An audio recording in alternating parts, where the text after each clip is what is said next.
네, 반갑습니다. 오늘 이 시간에는 이 nominal strength, 공칭 강도와 design strength라고 하는 저 설계 강도, 두 가지 강도들을 비교 분석해드리는 시간을 갖도록 하겠습니다. 이 공칭 강도, 설계 강도라는 이 개념들은 이 철근 콘크리트에서만 사용이 되는 게 아니고 나중에 강 구조가 됐던 아니면 재료가 바뀌어서 뭐 어떤 나무 구조가 됐던 조적식 구조가 됐던 그런 모든 구조물에 다 해당이 되는 그런 강도들이기 때문에 그런 이제 term들이기 때문에 이 영상을 통해서 꼭 이제 중요하게 개념을 파악하시고 가시면 좋을 것 같습니다. 저희는 지금은 뭐 철근 콘크리트를 하고 있으니까 철근 콘크리트에 한해서만 제가 저 공칭 강도와 설계 강도에 대해서만 일단은 좀 준비를 했으니까 한번 어떻게 하는지 진행을 해보도록 할게요. 자, 먼저 저번 시간에 배웠던 거예요. 자, 저번 시간에 이 그림을 보고 저희가 모멘트 커패시티를 뽑아놨었죠. 그 모멘트 커패시티라고 하는 것은 이런 단면을 가지고 있는 철근 콘크리트는 옆에서 보면 응력 분포도가 이렇게 발생할 것이고 그 응력 분포도를 스트레스 블락화하고 그 다음 마지막에 로딩화, 하중화 작업을 통해서 얘가 가지고 있는 그 어떤 컴프레션이라는 모든 토탈 로드와 튀어나오고 있는 인장력에 대한 모든 토탈 로드를 뽑아냈을 때 이 단면적을 기준으로 힘의 평형식을 쓴다라면은 이 들어가고 있는 압축력과 튀어나오고 있는 인장력의 힘이 같다라는 사실을 알 수 있죠. 힘이 같은데 두 가지 사이에 그 거리가 주어져 있다라고 하면은 커플 모멘트라는 우력 모멘트식을 갖다가 우리가 적용을 시킬 수 있기 때문에 얘가 지금 가지고 있는 이 단면적이 이 발생하고 있는 모멘트에 해당하는 모멘트 커패시티를 우리가 뽑아낸다라고 한다라면은 우력 모멘트 값인 힘 곱하기 거리를 갖다가 우리가 모멘트 값을 추출해낼 수 있다라고 말을 했습니다. 그러니까 이 단면적이 가지고 있는 모멘트 커패시티라는 것은 뭐 FIAS DT-2분의 A 정도가 된다라는 거죠. 여기다가 제가 다시 써보면 모멘트라는 것은 저번 시간에 배웠던 이런 철근 콘크리트에서 발생할 수 있는 모멘트 커패시티라는 것은 ASFY DT-2분의 A다 라고 이제 표현을 할 수 있겠죠. 물론 이 ASFY 써도 되지만 이 힘이나 이 힘이 같기 때문에 ASFY 대신에 0.85 F'C A, B를 써도 상관은 없는데 저는 이 값을 추천해 드렸어요. 자, 더 조금만 써도 되니까 저거는 0.85도 곱해야 되고 FC 프라임도 곱해야 되고 A도 곱해야 되고 B도 곱해야 돼서 귀찮기 때문에 ASFI 딱 두 가지 값만 쓸 수 있는 요거를 추천드립니다. 어쨌든 이렇게 이제 강도에 대한 모멘트에 해당하는 그 강도에 대해서 우리가 나타낼 수 있었는데 이 강도라는 것이 도대체 공칭 강도라는 것에 해당이 되는 것인지 아니면 이 설계 강도라는 것에 해당이 되는 것인지를 우리가 아직 그 구분을 할 수 있는 기준 베이스가 없다라는 겁니다. 그래서 오늘 그거에 대해 좀 설명을 드려보도록 할게요. 자, 먼저 이 nominal strength라고 하는 공칭 강도에 대해서 먼저 우리가 좀 해석을 할 필요가 있는데 nominal strength, nominal은 그냥 명칭의라는 뜻을 갖고 있는데 그렇게 하면 조금 어렵고요. 제가 생각하기로는 이 공칭이라는 단어를 좀 풀어서 영어로 해석을 하면 더 쉽습니다. 공칭은 한자인데 공공적으로 칭해진다라고 하는 거예요. 역시 마찬가지로 노미널과 똑같은 말이죠. 근데 이거를 영어로 우리가 official name이라고 해석을 하면 좀 더 쉽습니다. 그러니까 official한 그런 이제 official한 name이다. 말 그대로 official한 이름을 말하는 것이 바로 공칭이라고 하는 거예요. 그러니까 공칭 강도라는 것은 말 그대로 오피셜한 네임이라니까 오피셜한 네임이라는 것은 너도 나도 똑같이 이 사물을 봤을 때 얘를 딱 얘가 만약에 이것은 딱 너나 나나 딱 봤을 때 얘를 펜이라고 가정을 하잖아요. 펜이라고 얘기를 하잖아요. 그게 바로 얘한테 주어져 있는 오피셜한 네임인 거죠. 말 그대로 이 철근 콘크리트 단면을 이렇게 생겨먹은 이런 디멘션이 똑같은 단면적을 딱 주어졌을 때 얘가 가지고 있는 공칭 강도를 구해라 라고 딱 하면은 A나 B나 C나 뭐 D, E, F 어떤 사람이든 갖다가 이 개념을 알고 이 단면적이 가지고 있는 모멘트 커패시티를 구한다면은 똑같이 요 값을 나타낸다는 거죠. 그러니까 즉 우리가 구한 요 값은 바로 공칭 강도인 nominal strength에 해당한다는 거예요. 근데 요거를 그냥 M이라고 쓰면은 우리가 조금 헷갈릴 수 있기 때문에 공칭 강도 요 앞에 n 있죠. 요 n을 갖다가 여기다가 슬쩍 쓰자라는 겁니다. 제가 너무 붙였었는데 여기다가 슬쩍 이렇게 쓰자는 거예요. 그러니까 다시 쓰면은 뭐 mn asfy dt-2분의 a라고 하는 아까 말한 이 철근 콘크리트 단면적에서 발생할 수 있는 모멘트 커패시티 우리가 계산해서 응력 분포도를 통해서 계산한 그 모멘트 커패시티가 바로 이 공칭 강도에 해당하는 값이라는 거죠.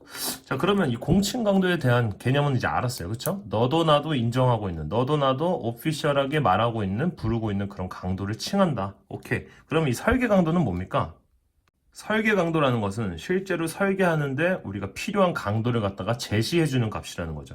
그럼 이 설계할 때 필요한 값이 이 공칭 강도와의 어떤 차이가 있을지를 한번 생각을 해보면은, 공칭 강도라는 것은 제가 아까도 말씀드렸다시피 A, B, C 누구나 이 계산을 하면은 이 똑같은 값을 나타낸다고 제가 말씀을 드렸죠. 근데 실질적으로 우리가 생각을 해보면 이 철근 콘크리트라는 것은 만들기가 되게 복잡합니다.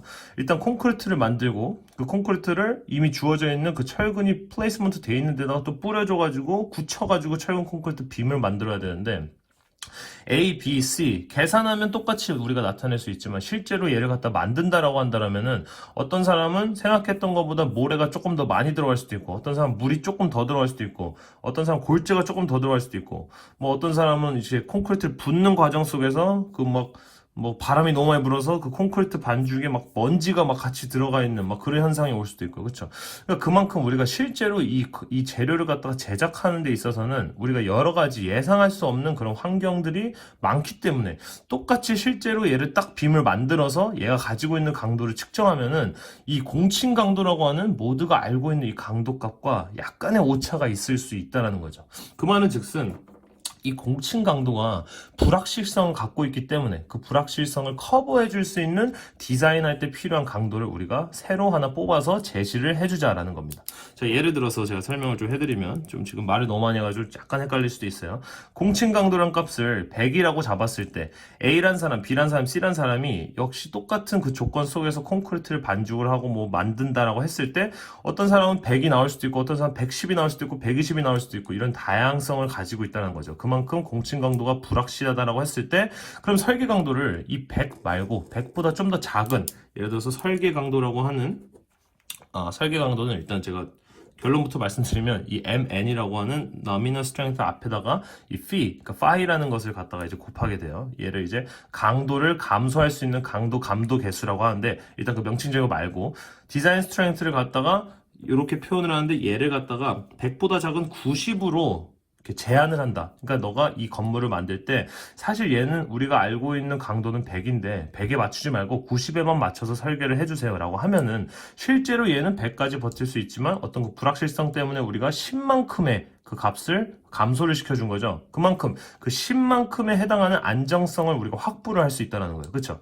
그래서 이 공칭 강도란 값에다가 앞에 강도를 감소할 수 있는 그 개수를 갖다 곱해줌으로써 이 디자인 스트렝스를 공칭 강도보다 줄여서 제시를 하자라는 거죠. 그렇다면은 이 사람들이 실제 설계를 할 때 맥시멈을 여기다가 갖다가 맞춰서 설계를 한다라고 하면은, 실제로 이 공칭 강도 값보다 한 10 정도의 차이가 예를 들어서 있으니까 그만큼의 10만큼의 안정성을 확보할 수 있다라는 거죠. 결국에 이 짓을 지금 왜 하는 거냐? 항상 제가 말하지만 건물을 설계하고 분석하고 해석하고 모든 것들을 할 때 우리는 안전빵 설계를 요구하기 때문에 이런 것들이 다 필요하다라는 것이죠. 다시 한번 제가 이제 서머를 좀 해드리면은, 공칭 강도라는 것은 너도 알고 나도 아는 값, 그러니까 이런 어떤 단면적이 주어진다라면은 우리가 일반적으로 배워온 그런 개념들을 접목을 시켜서 계산을 하면은 똑같이 이런 값이 나올 텐데, 실제로 이 재료를 갖다가 만들어야 되고 우리가 어떤 그 만들고 붓고 타설하고 이런 이제 과정 속에서 예상치 못한 그런 이제 환경 조건들, 예상치 못한 어떤 다양한 이제 케이스들이 있겠죠. 그런 것들을 대비해서 그 실제로 우리가 알고 있는 공칭 강도 값보다 조금 더 낮은 그 감도 개수를 곱해가지고 이 값보다 조금 더 낮게 만들어서 이 값에다 맞춰서 설계를 하시오라고 설계 강도를 제시해 준다라면은 우리가 그만큼 차이가 나는 만큼 정도의 안정성을 확보할 수 있겠구나라고 이제 생각을 하고 이렇게 접근을 하는 겁니다. 자, 그래서 이제 뭐 설계 강도도 우리가 굳이 말을 하면은, 만약에 지금 철근 콘크리트 빔을 갖다가 제가 계속 말을 하고 있잖아요. 빔에서 우리가 빔을 해석한다라고 했을 때 SFD에 대한 체크를 할 필요가 있고 BMD에 대한 체크를 해야 할 필요가 있다고 제가 저번에 말씀을 드렸죠. 우리 재료과에서 계속해서 SFD와 BMD를 배웠던 이유가 바로 그것 중에 하나였죠. 그래서 이 BMD라는 것이 바로 이 모멘트에 해당하는 디자인 스트렝스를 의미하는 거겠죠. 그러니까 BMD라는 것은 말 그대로 이 설계 강도, 얘가 지금 주어져 있는 상태라면은 이 빔을 딱 그렸을 때 얘한테 해당하는 이 어떤 밴딩 모먼트 다이어그램을 그려서 얘가 가지고 있는 이 맥스 포인트, 바로 이 모멘트 맥스 포인트와 얘랑을 비교해서 당연히 이 설계 강도가 여기 지금 가해지고 있는 이 어떤 어플라이 되고 있는 그 모멘트 값보다 더 크게 되면은 OK가 되는 현상이 나타날 것이고요. 그렇죠? SFD 역시 그려봤을 때 뭐 이런 식으로 만약에 발생을 한다 했을 때 이 포인트가 Vmax일 거 아니에요. 그럼 그 Vmax와 설계 강도인 앞에 역시 파일을 붙이고 VN 만약에 얘는 이제 75가 되는데 어쨌든 얘가 75고 이 값이 이 Vmax라고 하는 이 주어진 이 빔에다가 실제로 주어진 그 어떤 shear 전단력보다 더 크거나 같기만 하면은 얘가 안정적으로 무너지지 않다라는 거죠. 그래서 이런 이제 값들을 우리가 알아야 될 필요가 있다라는 것을 설명을 드렸습니다. 근데 이제 제가 또 다음 시간 거 강의를 잠깐 또 이제 그 서머리를 잠깐 드려보면은 역시 제가 방금도 말했듯이 우리가 이 모든 과정을 하는 이유는 안전빵 설계를 요구해서 안전하게 얘가 절대로 절대로 얘가 무너지는 현상이 없는 것을 가정해서 우리가 이런 지금 과정들을 하고 있다라고 말씀드렸죠. 그런데 지금같이 지금 그러니까 강도를 우리가 낮춤으로써 일단 첫 번째로 1차적인 안정성을 확보를 하긴 했습니다. 그렇죠? 근데 그것도 조금 불안하단 말이에요. 그래서 우리가 2차적으로 안정성 확보가 또 필요한데 그거는 어떻게 할 수 있는가? 바로 여기 지금 주어져 있는 요 어플라이 되는 힘들 있죠. 자, 예를 들어서 여기 뭐 사람이 뭐 이렇게 올라가거나 뭐 이렇게 강도가 나와가지고 이런 식으로 모멘트 밴딩 다이어그램이 나왔고 여기 또 이렇게 사람들이 올라가고 하니까 이런 식으로 쉬어에 대한 값들이 나왔는데 얘를 곱하기 한 1보다 더 큰 1.5 막 곱하기 2.0 해서 더 값을 우리가 예상했던 것보다 더 큰 값을 주어주자는 거예요. 그러면은 또 이만큼의 그럼 또 한 요만큼의 또 그림이 그려지겠죠. BMD가 뭐 shear force diagram도 한 요 정도가 그려지겠죠. 그럼 요만큼에 해당하는 또 안정성을 또 확보할 수 있다는 거예요. 말 그대로 요만큼에 해당하는 안정성을 또 확보를 할 수 있다는 거죠. 그래서 다음 시간에는 과연 요 2.0, 1.5 제가 지금 예시로 든 건데 요 값들을 어떻게 우리가 측정을 해가지고 얘한테 적용을 시킬 수 있는지 어떻게 얘한테 가해지는 그 힘들을 갖다가 더 뻥튀게 해서 우리가 약간 페이크를 줘서 더 크게 만들어주고 그 큰 값보다 이 우리가 줄여놓은 그 설계 강도와 어떤 식으로 비교가 될 수 있는지를 갖다가 따져보는 그런 식의 한번 강의를 준비해 보도록 하겠습니다. 감사합니다.